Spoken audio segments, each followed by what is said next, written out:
IT, in terms of the entire sector. And it's time now for Mr. Gates to pen his thoughts down, which is why he's come out with this. This is the first of 3 books. It's called Source Code, My Beginnings. And it's my great privilege to be over here in Palm Springs, in California, to speak about this. Thank you, and I'm delighted to be over here, fly all the way across the world, and I've had a chance to really go through this book. It's very, very interesting. Thank you. One of the primary themes which I found throughout the book has to do with your own intensity. The fact that you've always been driven. I mean, we know that as a fact, but we perhaps didn't know about the extent to which you were focused. And you write, for example, and I quote, "Like one of those watertight hatches on a submarine, I could shut out the rest of the world. Driven by the sense of responsibility I felt for Microsoft, I had closed the hatch door and locked the wheel. No girlfriend, no hobbies. My social life centered around Paul, Rick, and the people we worked with. It was the one way I knew to stay ahead." Could you tell us about how your focus ultimately resulted in you being the Bill Gates we know today? Well, part of my makeup, even from a young age, was that if something was fascinated, I could really dig in on it. So, learning to play cards with my grandmother, having books read to me, reading books, and mathematics early on fascinated me, and so I went into depth. But then I took that to a new level when I started Microsoft, because I knew, there'd be other people trying to do software, and I decided, no, I'm going to make sure we stay ahead. I was always kind of worried somebody else would do well, and so during my 20s, I was really monomaniacal, not only using that ability to focus, but kind of making sure that software was the only thing that I focused on. But you did this even when during school, when you had access to timeshare computers, and that was a huge headache for you. You used to get out of your house, sneak out of your house, get to places, and use computers, get in trouble, and figure out a way of using computers again, and then program to your heart's content. Later on, you went, 36 odd hours on one occasion without sleeping. You just kept writing code. Was that fun for you, or was it towards a pursuit? No, it's super fun. When you write software, you get feedback. You can see, does it come up with the right answer? Does it run as fast as it should? And I was lucky enough to be exposed, starting with the terminal when I'm 13 at the Lakeside High School, the private school I'm lucky enough that my parents sent me to, that there we're just writing what are kind of simple basic programs, tic-tac-toe, Monopoly. It's only later that I do a payroll program, a scheduling program, and then some very complex software by my senior of high school.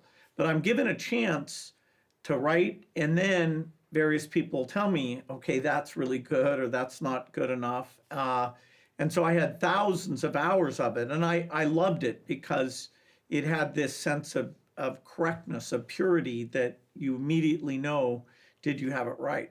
So I had a Commodore 64 growing up, and you did work with Commodore as well at a certain stage. But it's fascinating to know that some of the code written for the first personal computer was stuff that you did yourself. Could you tell us a little bit about that? Because the historical significance is immense. Yeah, so the first Microsoft product is called a basic interpreter. These machines work at a very low level, so-called machine code, which takes many, many instructions to do even something quite simple. And so you wouldn't want to ask all of the buyers to learn machine code. And so this basic interpreter takes it up to a much higher level. So you can say, print 10 divided by 2, or have a loop where you're accumulating numbers, or draw a graph. And so this basic interpreter made the Altair, this first personal kit computer, made it into something that at least hobbyists then could try out game programs, or even, particularly as we got disks connected up, more like accounting or payroll programs. And so computing was going from being these super expensive machines that only big companies had to something that at least small companies and even individuals would have. But it took this basic. Yeah. Now, we didn't define ourselves as just the basic interpreter company. We always knew we'd be writing lots of software. But that was the product that generates our early revenues and allows us to hire a lot more people and do a lot more software.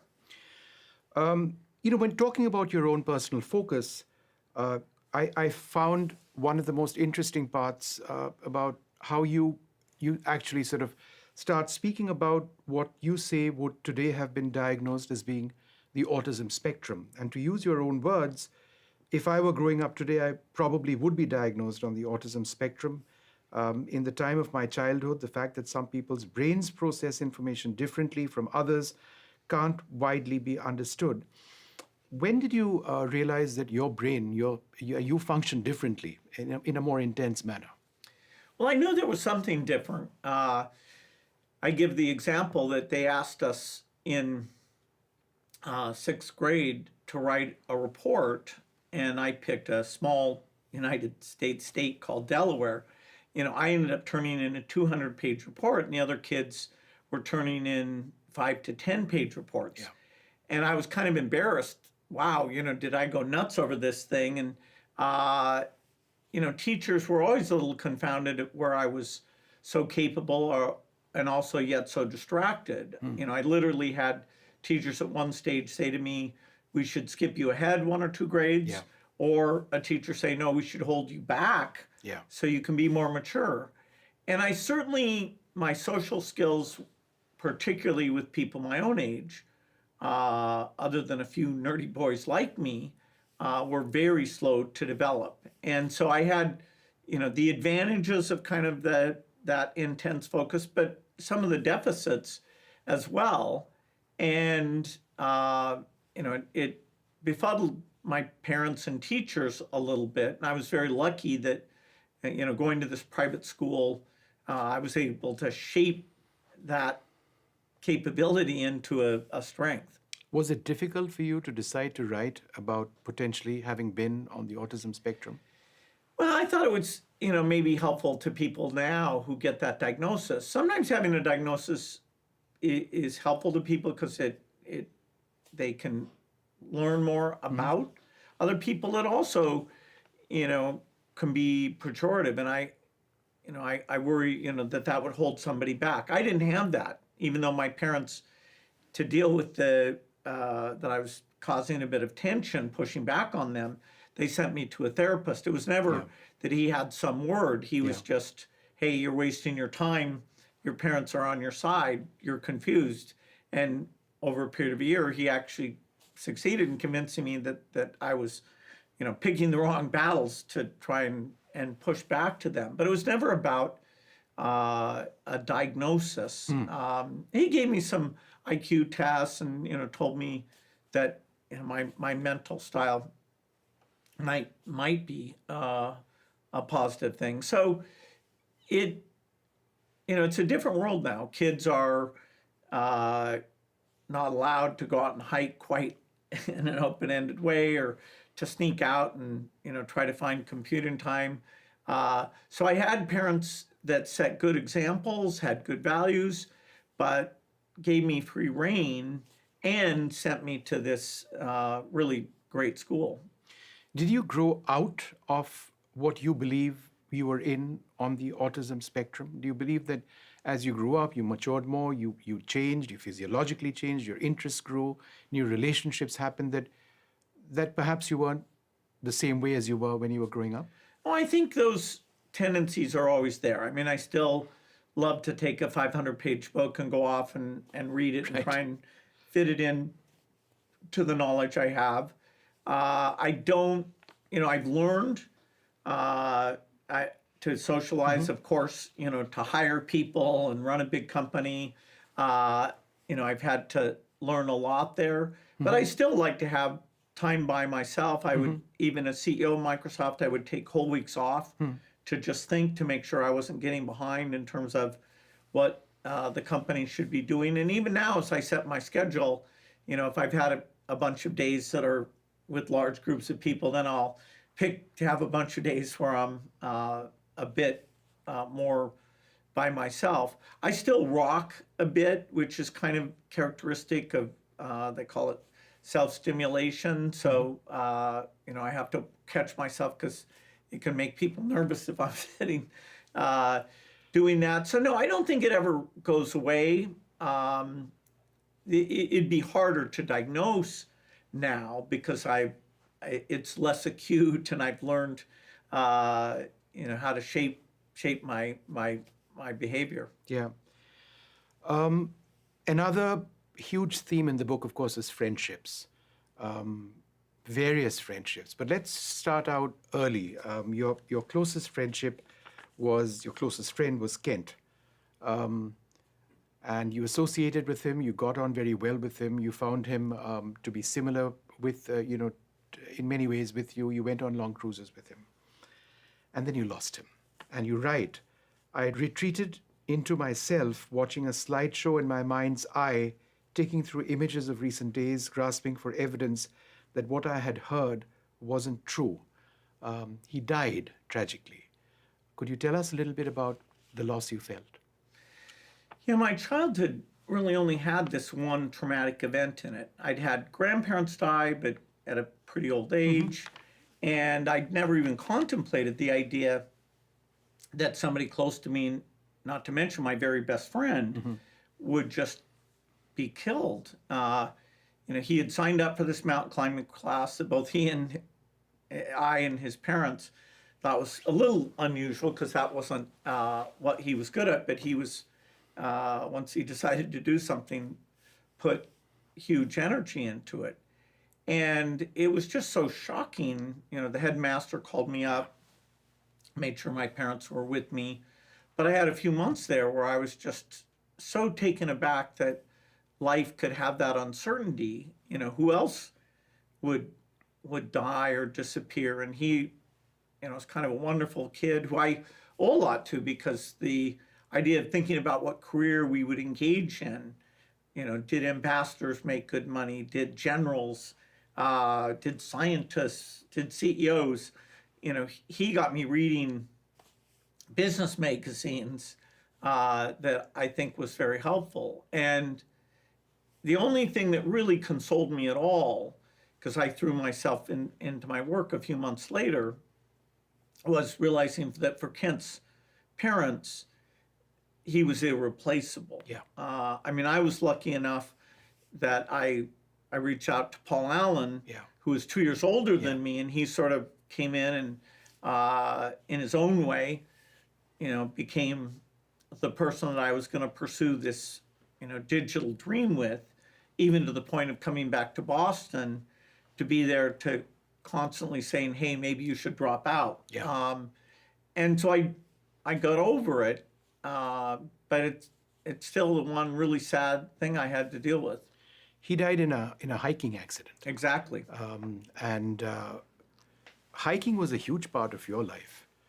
So that's another facet. On the one hand, there's Bill Gates, struggling to find time, running away, writing code, figuring out the future of the PC, doing great at math and the sciences, and in fact all subjects at one stage. Eventually, yep. And yet having the time and the freedom and the independence to actually go out there and way out there. I wouldn't allow my kids to sort of be as far out as you went. How was that a big part of growing up? It's fascinating because I loved spending time with those kids. I wasn't a particularly good hiker. I was the least enthusiastic of the group. Whenever there was going back. A vote of, okay, how far should we go? When should we go home? I was like, go home now, go the least distance. And they would give me a hard time. But the fact you were out there by yourself, the food probably was crummy, but it tasted really good. And having multiple groups of friends that I was slightly viewed in a different way at school versus a summer group I was part of, in this hiking group. And the area I grew up in actually has pretty amazing hiking opportunities. Yeah. And so that was valuable to me. And the anecdote I relate was during those long hikes that I didn't enjoy, I would go into my mind and, try and figure things out. And on one day, a particularly grueling day, I thought about a pretty complex piece of this basic interpreter and came up with what I was thrilled was kind of an elegant solution. And so even though it's like 4 years later, when I finally say, oh my goodness, this first personal computer is coming out, I was able to go back and write this part really quickly because I had thought it through and way on that hike. Could you describe the tension that you felt when you wrote page after page of code? You punched it into the system and it would either work or crash. I mean, that was part of the entire experience. Well, I love wasn't it? that feedback. I mean, if you write a long paper, you have to wait till the teacher looks at it. Maybe they don't spend much time, or maybe they don't appreciate it. With software, it's just this black and white, non-subjective. Wow, you got this right. So even more than math, it's there. Yeah. A question on C Cubed, where you spent a lot of time as a kid, and they started to shut down ultimately, and you were still working over there. And I found this interesting. Paul and I were at C Cubed, frantically working on our projects, even as movers packed up everything that wasn't nailed down. At one point, they swiped the chairs from beneath you. So you were on the floor. Yeah, no, they said stand up, and so we're working, and then we realized, hey, those guys just rolled the chairs out to a truck. This bankruptcy thing, sadly, is happening. Now, we were scrounging computer time, and that was after we'd used up all the money that the high school had, getting free time at that company because they were able to defer the rent payment if we found problems. That was our second. We weren't paid, but it was computer time. And then once that went away, then we offered to do a payroll program for another company. So that became our third chance that we got lots of early experience. Yeah. Let's talk about Paul Allen. You write a lot about him, 2 years older than you, the co-founder of Microsoft. Let's first talk about that 60-40 split. And you put it down on a piece of paper and said, Paul, I need you to agree to this. Was that a potential make or break point in your friendship with him? Well, I had a certain can-do attitude and, kind of a willingness to, learn how to hire people and all this stuff, that wasn't really Paul's thing. And, so Paul, in terms of the vision of the company, he's absolutely critical. He's such a deep thinker. There's really only two people, Paul Allen and then later Steve Ballmer, who if I hadn't had them, the company might have never really succeeded much at all. And even when Paul saw this idea of the chips getting better, he was the one who read Electronics Magazine and said, what do you think of the exponential improvement? And I said, you've got to be kidding. That can't be. And then he showed me, and sure enough, that's what Gordon Moore said. And in fact, that really did happen, even though in most areas of human endeavor, that just can't happen. So, I have to give him a lot of credit, but there wasn't going to be a company unless I dropped out and started to do all these things. And so I didn't feel that bad about the 60-40. There was a point where I pushed it even beyond that, that I do feel guilty about. I gave that extra share back. When we hired Steve, I used those extra shares to fund Steve Ballmer's fortune because I had thought about it. But, I worked so closely with Paul, and Paul always worked for me. I was always pushing him to work longer hours. So it's one of those super close, but, every once in a while. Competitive as well. Well, he worked for me, and I was younger, and I was never satisfied with his working hours. And, sometimes our arguments were where we came up with our best ideas. So it was a great relationship. But, the truth is it had its ups and downs. Like, I think all these intense business partnerships do. The dynamic between Paul and me had always been complicated, a blend of love and rivalry, similar to how brothers might feel. Is that how you've always seen him, as a Oh, brother? definitely. I mean, he was the one who decided I should get drunk one night. He decided I should smoke pot. I mean, he definitely was a more experienced person. But, the dynamism of, okay, how do you, build a company and do all these other things, he counted on me that I had this kind of, hey, I can figure all that stuff out attitude. And he helped with all the strategy. You spoke a few minutes back about the chip and the evolution of the chip. I mean, that ultimately transformed everything for so many people. So in the fall of 1972, Paul and you ended up in South Seattle in an industrial area, telling a sales guy you wanted to buy a single Intel 8008 chip. How was the 8008 revolutionary in a sense, and how did it lead to so much more?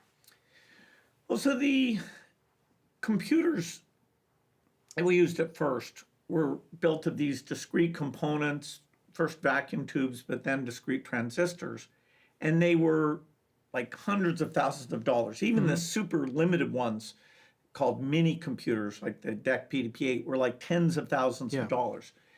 And so then on the West Coast, where Fairchild and Intel are starting to put more and more transistors onto a single chip, they realize at some point they can do a full-blown computer. Now, the 8008 was almost good enough. And so, Paul, that comes out in 1971. We buy one, as you said, in early 72 and use it for a very limited thing where we did graphs of traffic patterns. But I told Paul, that chip is not good enough to do a basic interpreter. Then in 1973, while I'm back at Harvard, Paul's moved back to Boston, the 8080, which is the next generation, comes out. And that was much better than this mini computer. And yet, it's a chip for a few $100s. So we actually, by taking that 808 and building this special machine for our traffic volume work, it gave us another hands-on experience of, okay, how do you write software for this? And so then when the 8080 comes, we're like, oh no, pretty soon there'll be personal computers. And yet it's not till the end of 1974 that the very first kit personal computer actually gets announced. And yet the 8008 chip was, in your words, the single most significant event in your professional life at that stage. Well, the microprocessor, if those transistor magicians, the semiconductor industry, hadn't been performing this miracle, then everything about, hey, software is going to be important and valuable, it's not that interesting. We're entirely dependent. And so, to see that thing and think, oh my God, in that case, there's tens of thousands of transistors. Now, there's billions of transistors on even in your pocket, your cell phone, even not a very fancy one. So, I always have to give credit to that piece, which, Paul wanted us to be a hardware company, and I said, no, I just want to do software, because eventually people will know that's the limiting factor. The Altair computer also defined so much of your experience in maturing as a code writer, in learning the dynamics between being a software professional and hardware. You thought at one stage about potentially getting into hardware, then decided that no, software was where it was. And you ended up, in your words, writing, and the quote is this: with that, the first piece of software written for the first personal computer came to life, and you did this on the Altair computer. That's incredible. And this is yours. And, when one talks about Microsoft, it's such a huge company, but way before Microsoft, you did this, and this was a huge step towards where we are now, right? Yeah, no, it was incredible. The guys who built the computer, it was a kit computer, and they hadn't assembled very many of them, so they built one, and we created, it was actually a paper tape of the software that Paul flew back and figured out how to load it into their computer. And so not only were Paul and I amazed when it worked the first time, Yeah. because we had merely simulated the 8080 on a very big Yeah. computer, the people whose computer it was, they were amazed because they'd never seen their computer do anything. Yeah. So even when we go, 10, print 2 plus 2, run 4, even that was like, I can't believe it, and then Paul did a bunch of programs, and that was kind of a monumental moment because we'd been thinking it through, and now it actually worked. And then, of course, Harvard. An incredible achievement to get into Harvard. Your parents were extremely happy.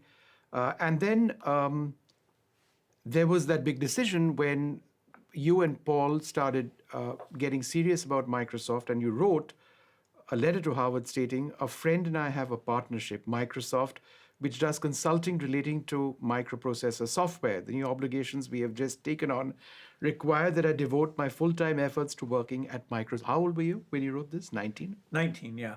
So at 19, you decided to quit Harvard. That was one heck of a choice for a 19-year-old. Well, yes and no. I mean, let's say Microsoft had failed. It's not like they locked the door. I officially went on leave, and even if it had been 2 or 3 years later, I could have gone back, and I could have taken a job doing any type of software. The point where I get scared is when I'm hiring people who have kids and they're literally moving their family first to Albuquerque, later to Seattle. And I'm like, wow, what if my customers don't pay me? Early in the company, we had one time where, because of a dispute with our first customer, we were short on cash. But, I made sure thereafter to always have enough money in the bank to pay the payroll, even if we weren't paid for the next year. Yeah, we'll come to that in a moment. Good. Because that's a key part of the steps that led up to Microsoft becoming big. But I just want to run you through to your first year in Harvard, where you had this conversation with your freshman advisor. And you write, "I recall diving into that hyperkinetic stream of thought typical of me at that time. You spoke to the advisor explaining why you'd signed up for the psychology class. Absorbing this swirl of words, your advisor said you are very precocious." What was that conversation all about? Well, it was so funny because this word precocious, the only time it had ever been used around me before, it was precocious brat. Yeah. And so my mom would say that to me, and I didn't understand specifically, but it was definitely a negative thing. Yeah. And so I sitting in this meeting with this advisor and probably, talking too much. And then when he uses this word, I'm like, oh God, I must have really offended this guy. Yeah. And so I left that meeting and told my friends what happened. They're like, "You're an idiot. That word is actually, a nice word." And I was like, oh gosh. So my advisor was a super person, but briefly I thought he was attacking me. Let's just talk about the legal case which you fought with MITS, right? Right. And that was huge because, as you mentioned, there was a stage when they owed you royalties for the work that you'd done. Then you went to court, and you were just a bunch of young kids. Your father assisted you in a sense with advice, and you ended up winning that case. What would have happened if you hadn't won that case?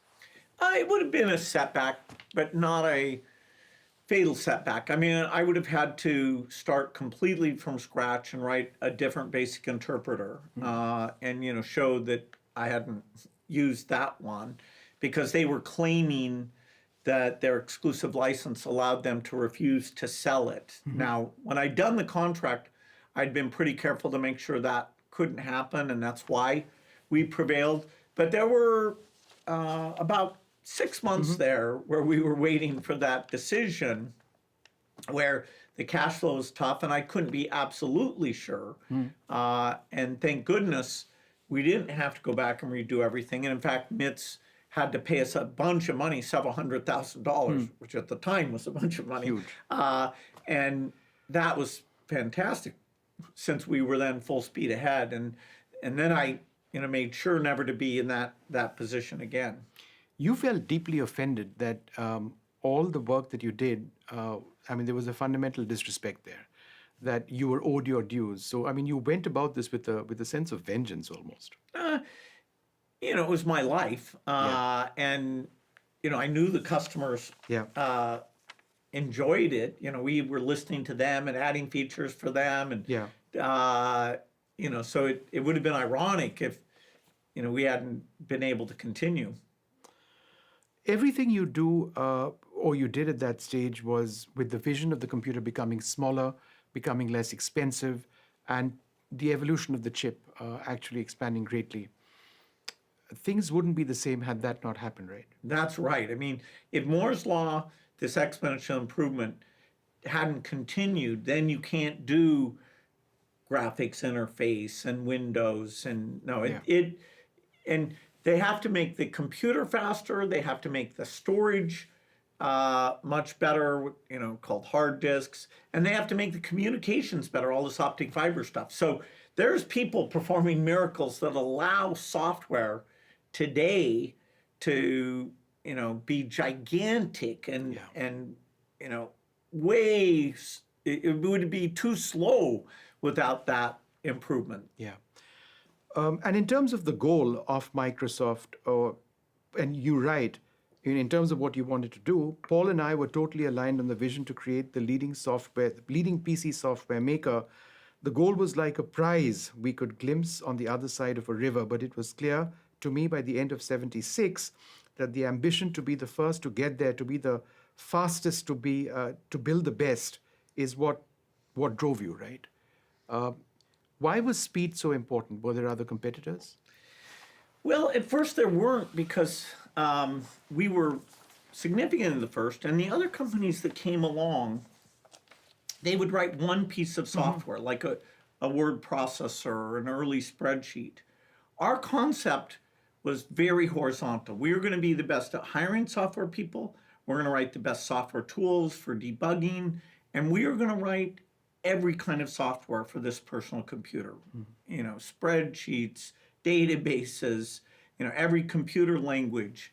And actually, it's all these single point competitors literally for over a decade until Google comes along. Yeah. And although they start with search, they very quickly morph to just hire lots of smart people and do lots of software.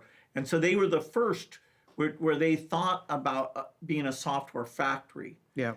There were some fine companies, products like VisCorp with a spreadsheet, Lotus with 123, WordPerfect, WordPro. Most of these names, a lot of people haven't heard of nowadays. But there were a lot of very good single product software companies, but we were able to outrun them. And my sense of, let's not slow down, probably helped us stay ahead and even take those single product categories and take a leading position.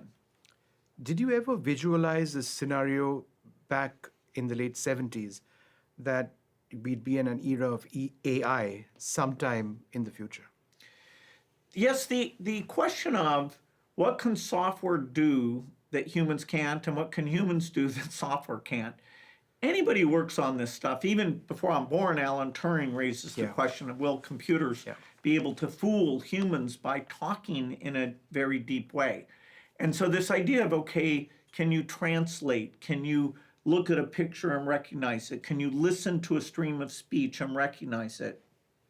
There were lots of people working on that, but the progress was embarrassingly slow until about 12 years ago, when this neural net technique that had sort of been toiling in obscurity, but when the scale of computation allowed people like Hinton and others to bring this, then we start to make more progress than was expected. And then now, we still don't have reading and writing, but then these large language models that, when I finally see, it's only about 3 years ago still, when I finally see GPT-4, I'm just blown away, because I've been thinking, hey, it's still going to take a while. And I consider that demo with Sam Altman, Greg Brockman, the Yeah. OpenAI people, as impactful to me in terms of what's coming as my sitting at Xerox PARC, which had one of the first graphical interface machines, and an amazing person that I later hired, Charles Simone, showing me how he had done a graphics word processor. So AI, has always been the obsession, and now it's really happening. Is there anything that worries you about AI? I ask that specifically because there are coders and software professionals who've interacted with AI and claim to have discovered sentience. Now, others would say, look, a machine can't have sentience. But how smart is the machine getting when it responds in a way which you and I might say, that was an emotional response? There's no upper bound to how good AI can get. And so AI is both extremely promising to help us in education and healthcare and scientific discovery.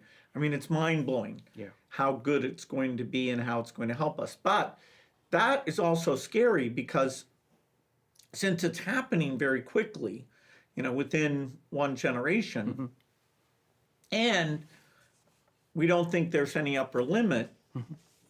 Now, people look at it today and say, yes, some of the things it does are very clever, but isn't it still sometimes also very stupid? And that's right, it is. We haven't solved some of the error making, and that's what the big focus is on now. Even, very recently, OpenAI with an approach called O3 is starting to get rid of some of that. Will we solve all that error stuff in the next year? Will that take 5 years? I don't know, but it'll get solved. And so, yes, I am concerned that AI, even though it lets us do so much more, we're going to have to take and shape it in a positive way, make sure that criminals aren't using it, or make sure it doesn't get used in weapons in a way that triggers wars. This is a tricky piece of technology, even though there's no stopping it. And legislation obviously is key. It is. I mean, who legislates? Of course, that'll be country by country. And, like with nuclear weapons, ideally we get countries cooperating with each other, to understand, okay, what should the limits be, and how do the good guys stay ahead? I just wanted to focus a little bit on what the Gates Foundation has been doing in India with AI, including in the state of Orissa, where you're using AI in the field of agriculture. When I spoke to you a few months back, you felt that project had a lot of potential. Could you tell us how that's going? Yeah, so all of the Gates Foundation AI things, it's fair to say it's an early stage. But the idea that you can take a farmer and a knowledge about, okay, what land do they own? What's the weather forecast for that land? What's their history of seeds they use and the productivity? What do we know about disease? And almost have an expert person, even if it's a very small plot of land, give them advice. We're starting to see that. Both the federal government and the state government there have been very innovative at gathering the data together and labeling it appropriately so the farmers know how to handle the advice. But they're already, seeing less crop disease. They're even using less pesticide because they know that they can get a timely warning when they need to do that.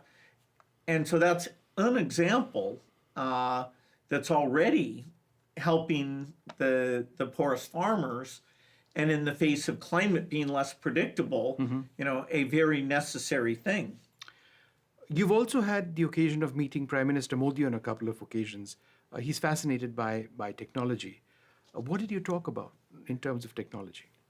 Well, the Prime Minister is trying to make sure India takes its incredible capacities and is really out at the forefront. And so, India's with things like Aadhaar been a wonderful model. In fact, we work with the Indian government and people like Nanda Nilekani Yeah.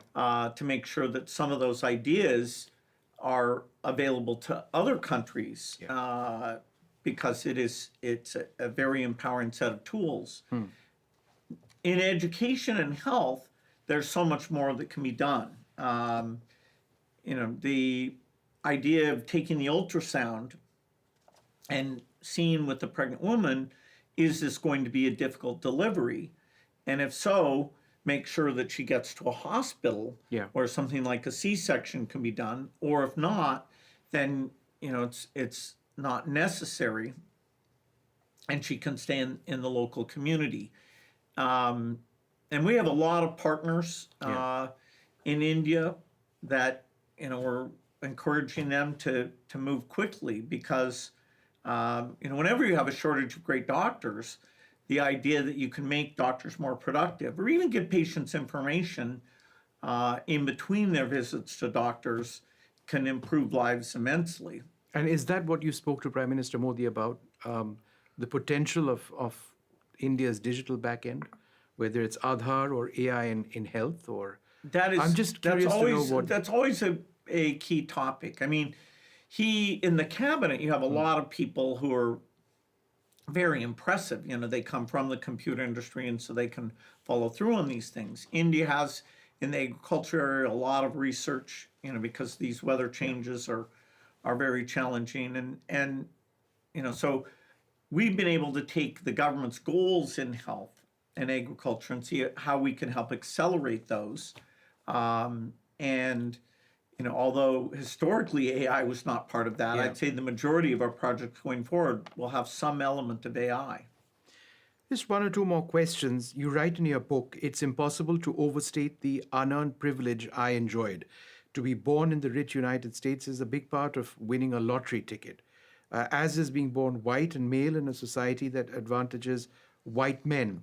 Hasn't this changed dramatically in your industry in the United States, where you find so many people of Indian origin at the topmost levels and really defining where this industry is going? Yeah, I mean, people sometimes have talked about, is there discrimination against Asians, but not much. I don't think Microsoft people would say that.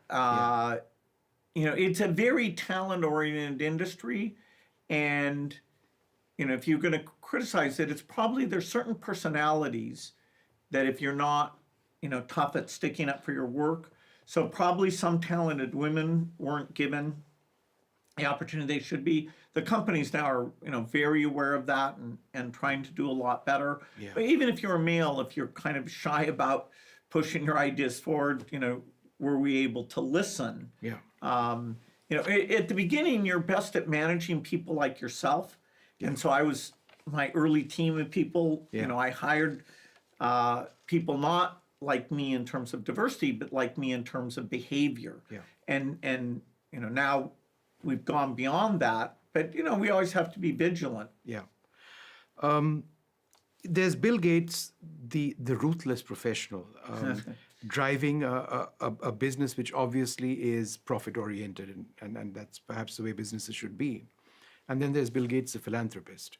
And then somewhere up there is your grandmother, who's been a big influence on your life. I thought it would be interesting to speak about her because when it comes to the belief in giving and sharing, these are values you got from her perhaps more than anyone else. Is that right?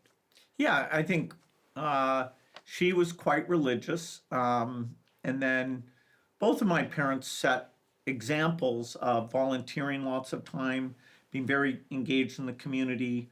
And so both explicitly from my grandmother and parents and by example, this idea that, okay, if you're successful, eventually you're going to have to think about how that money goes back. I always had that in mind. And then, in the 1990s, I started studying it. And then in the year 2000 is when I made the gift that made the Gates Foundation the biggest. And then 8 years after that, retired from my full-time work in 2008. And since then and for the rest of my life, the Gates Foundation will be my full-time work. Yeah. It's been wonderful speaking to you, Mr. Gates. And Source Code, My Beginnings, I think it's a wonderful name for this book. I'm just going to show it one more time as we wrap up this conversation. It's fabulous to learn about Bill Gates and his beginnings and how Microsoft became Microsoft. This is just part one of part three. But I guess a lot of the ideas that you have in this book is what defined you in the years ahead. Thank you very much. Thank you for speaking to us. Thank you.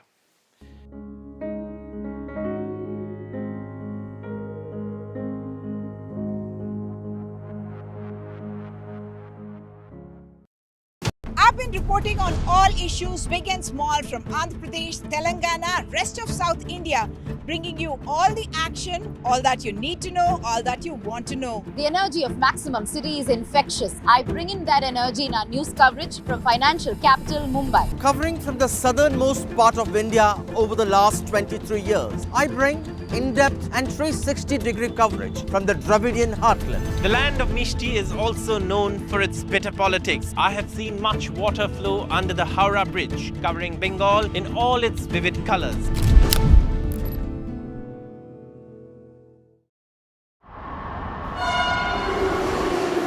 Kind attention, please. The future of Delhi isn't decided in speeches.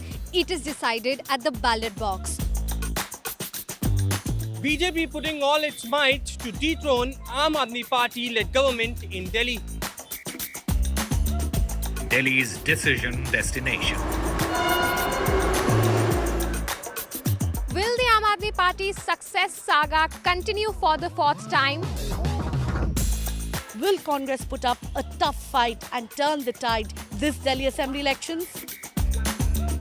How will the numbers change on the D-Day of Eid? Delhi Election Metro 2025.